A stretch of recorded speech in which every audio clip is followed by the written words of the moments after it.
টুনি চড়ুইয়ের 6টি কন্যা। এক গ্রামেতে টুনি নামের একটা চড়ুই পাখি ছিল। তার স্বামীর নাম হলো রাজু পাখি। টুনি গর্ভবতী হওয়াতেই রাজু পাখি টুনির খুব ভালো করে যত্ন নিত।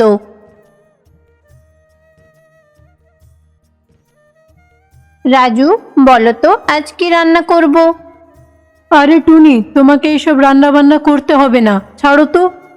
ও তাই নাকি? আমি রান্না করব না? তাহলে কে রান্না করবে? কে রান্না করে খাওয়াবে আমাদেরকে? তুমি বলো তো। আরে তুমি চিন্তা করছো কেন? আমি তো রয়েছি, আমি রান্না করব। তোমাকে বলেছি না এইসব কাজবাজ করো না, আমাদের ছেলের যদি কোনো ক্ষতি হয়। তুমি শুধু আরাম করো। কি বললে তুমি? ছেলে? কেন, যদি মেয়ে হয়? মেয়ে হলে তুমি কি করবে?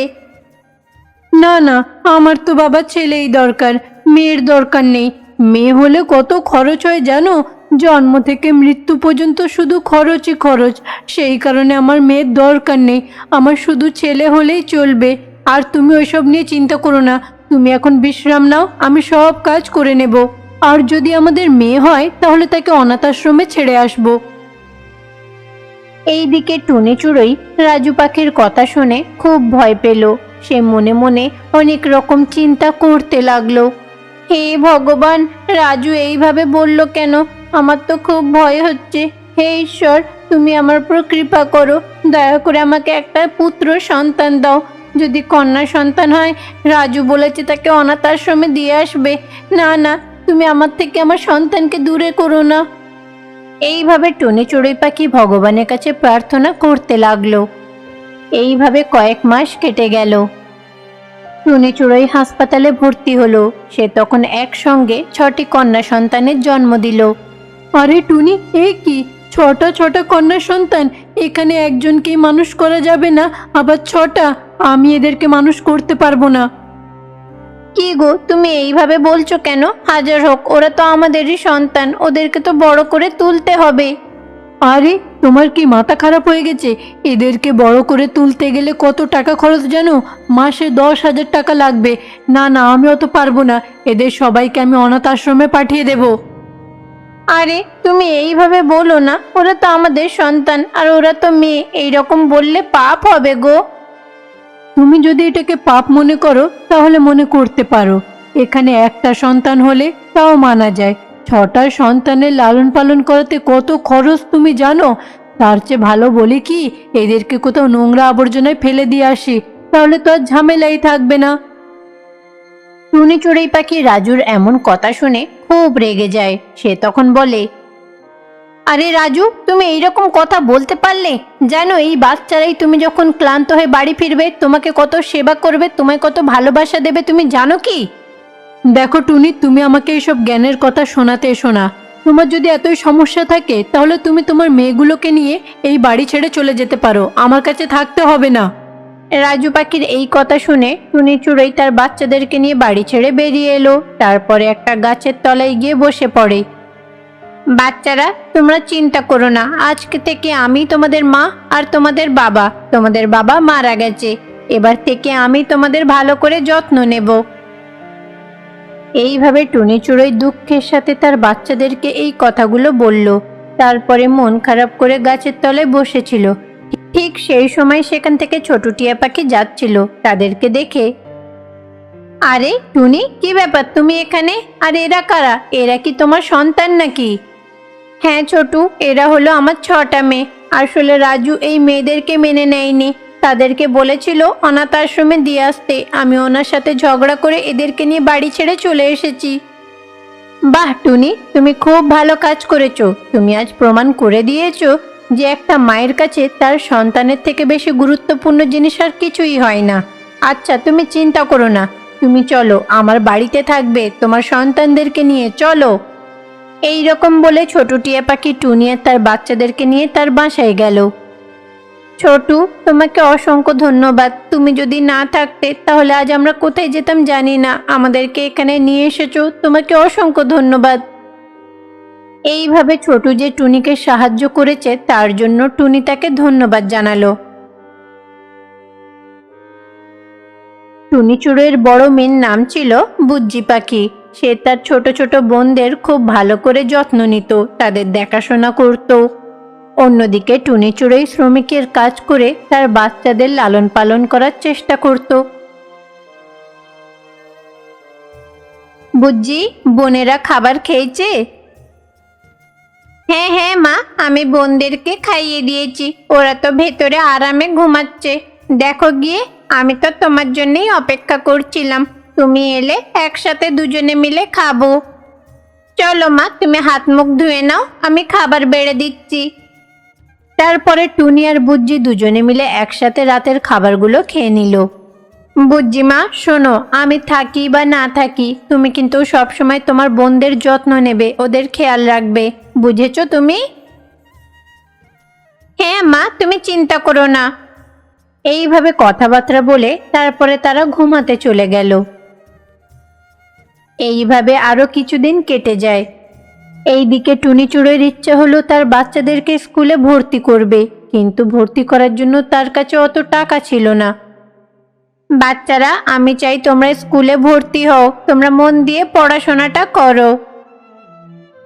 মা মা, আমাদেরও তো স্কুলে যেতে খুব ইচ্ছা করে মা, কিন্তু তুমি একাই এত কঠোর পরিশ্রম করো, তুমি কিভাবে আমাদের এতগুলো বোনের খরচ বহন করবে বলো?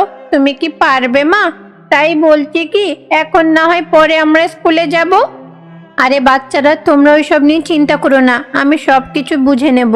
আর তোমাদের যেটা বলছি, পড়াশোনার চেয়ে বেশি গুরুত্বপূর্ণ জিনিস আর কিছুই হয় না। যদি তোমরা পড়াশোনা না জানো, নিজের পায়ে দাঁড়াতেই পারবে না, তবে তো লোকেরা তোমাদেরকে অশিক্ষিত, গরিব বলবে।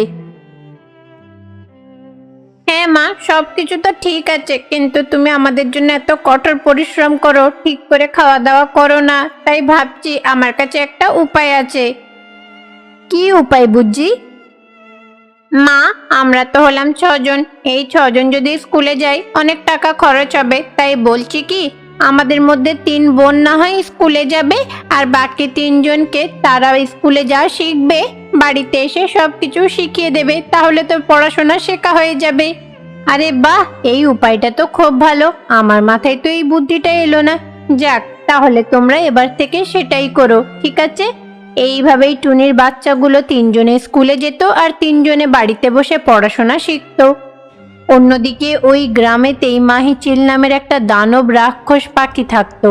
সে ছোট ছোট পাখির বাচ্চাদের হত্যা করে তাদের মাংস খেত।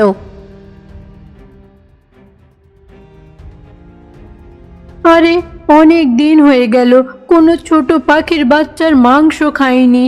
কত খিদে পেয়েছে, মনে হচ্ছে এই জঙ্গলে আর কোনো পাখি নেই, আমাকে এবারে অন্য কোথাও যেতে হবে। কোথাও তো কোনো পাখি দেখতেই পাচ্ছি না। এইভাবে মাহিচিল তার শিকারের সন্ধানে পুরো জঙ্গলে ঘুরে বেড়াচ্ছিল। এইদিকে টুনিচুরের বাচ্চারা তখন স্কুলে যাচ্ছিল। মাহিচিল তাদেরকে দেখে ফেলে। আরে বাহ, এই তো এখানে 6টা বাচ্চা পাখি রয়েছে, আমি তো এদেরকে খুব মজা করে খেতে পারবো।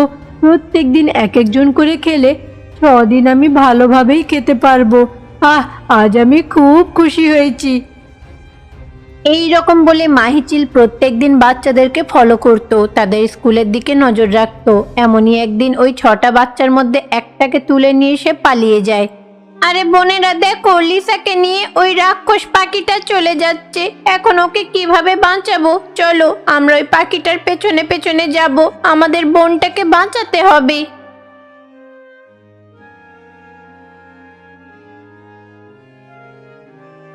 এই রকম বলে বুজ্জি পাখি তার বোনদেরকে সঙ্গে করে নিয়ে মাহিচিলকে গিয়ে খুব মারে।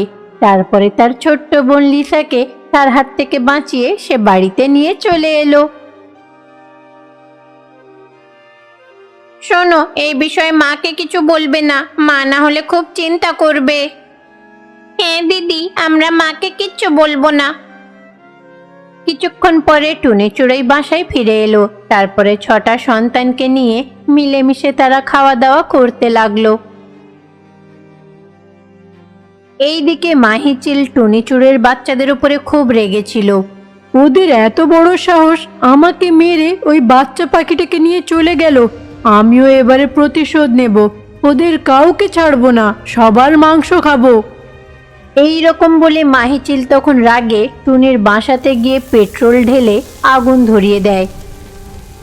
আগুন ধরিয়ে দিয়ে মাহিচিল সেখান থেকে পালিয়ে যায়।